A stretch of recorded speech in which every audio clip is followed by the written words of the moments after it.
এটা প্রথমবার ওরা কলকাতা নামটা মেনশন করলো বাংলাদেশে। এটা প্রথমবার, এটা কোন একটা সংঘর্ষ নিয়ে এটা প্রথমবার এটা আরম্ভ হলো।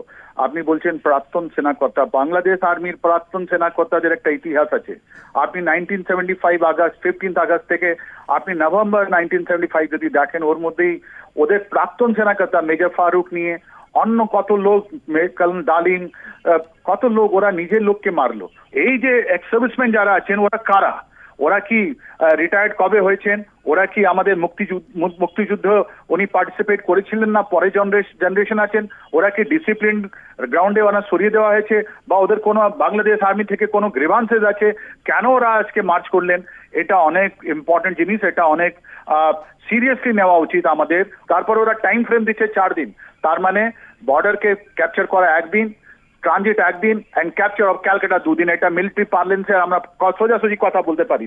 তার মানে ওদের কাছে একটা সিরিয়াস প্ল্যান আছে আমাদের পশ্চিমবঙ্গে কলকাতাকে ডিস্টার্ব করা আর এখানে আসা। কত লোক, সংখ্যক লোক, কোথা থেকে ওরা অ্যাটাক করবে, কিভাবে অ্যাটাক করবে, ওরা প্রক্সি বার বা হাইব্রিড বার কি করে লড়বে, এইটা আরম্ভ হলো। এটা সূচনা দিচ্ছে ওরা। বিএসএফ কে আরো আমাদেরকে শক্তিশালী করে তুলতে হবে, আমাদের খুব অ্যালার্ট হওয়া উচিত।